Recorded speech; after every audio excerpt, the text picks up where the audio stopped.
Hello ආයිබෝන් ඔන්න අපි රිටිගල ගිහිල්ලා හවස ආවා හබරණ සෆාරි යන්න.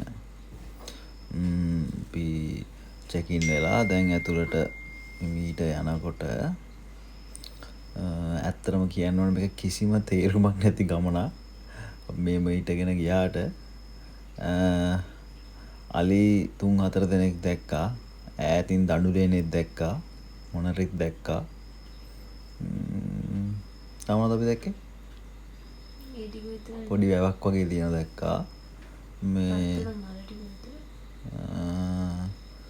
ඒ වගේ ටික දෙනෙක් තමයි කිසිම මං හිතන්නේ ඒක එච්චර වර්ක් කියලා අපි කරපු වැඩේ. ඊට වඩා අපි මේ හබරණ මේ සෆාරි යන එන්ට්‍රන්ස් එකට එනකොට මේ දඹුල්ලේ ඉඳන් අපි දැක්කා ඊට වඩා හොඳ අලි 3-4 දෙනෙක්ම.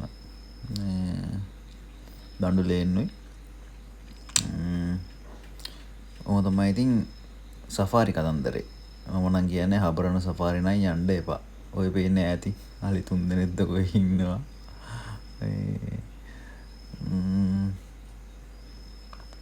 ළමා ඉතින් බ්ලා බ්ලා බ්ලා අවුවේ. බබත් අපි අම්බෝ මේකේ දූවිලි කාගෙන ගිහිල්ලා අසනීප වුණා ඔක්කොම. සෑහෙන අවුවයි.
ඇත්තටම ආයෙ කියනවා මේ හබරණ සෆාරි නම් ලංකාවේ අපිට අලින්ට ලොකු ඉන්ට්‍රස්ට් එකක් නැත්තම් එන්න එපා කිසි තේරුමක් නැහැ.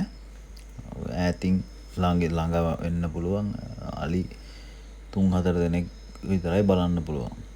ඊට වඩා හරි ලස්සනට ඒ එන්ට්‍රන්ස් එකට එන අතරතුරේ මහ පාරේ ඉන්නවා අලි 3-4 දෙනෙක්. හරි අමාරුයි මේකේ මේ අර ඩක පුටු යනවා වගේ සෑහෙන වලවල් තියෙනවා. දූවිල්ලත් වැඩි අපි ගිය දවසේ. අපි ඔක්කොලම අසනීප වුණා හොඳටම.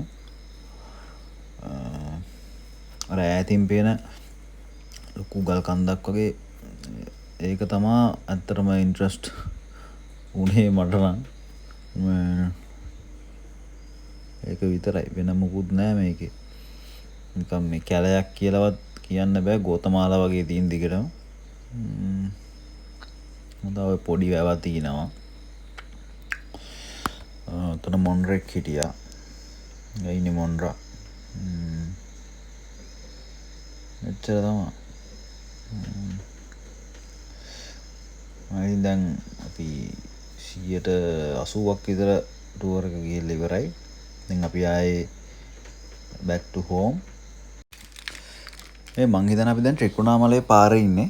අනිත් පැත්තට ගියොත් ත්‍රිකුණාමලයේ. මං හිතන්නේ එහෙම. ලස්සන සන්සෙට් එකක් තියෙනවා. දැන් නම් අවුව මුකුත් නැහැ. කූල් එකේ යන්නද ඉන්නේ.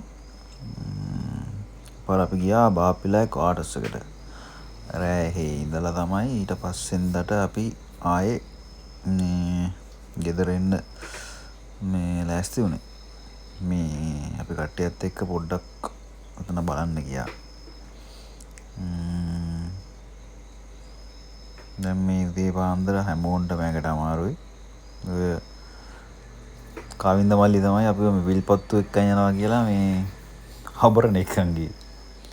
දැන් ඒකට උදේ පාන්දර බයිනවා පොරට. අපි දැන් එනකොටත් මේ පාරේ ඉන්න අලිමේ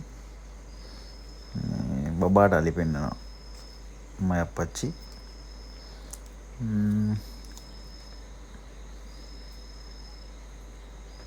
අලි ඉන්නවා සෑහෙන්න පහ පාරේ. අපි බොරුවට සල්ලි වියදම් කරගෙන ගියා. මේ තව එක්කෙනෙක්. අර අලි බලන්න දැන් මේව හොඳට ක්ලියර් පේනවා. අර ගස් කොළන් අස්සෙන් පේන්නේ. එහෙනම් අලුත් වීඩියෝ එකකින් හම්බෙමු. ජය වේවා.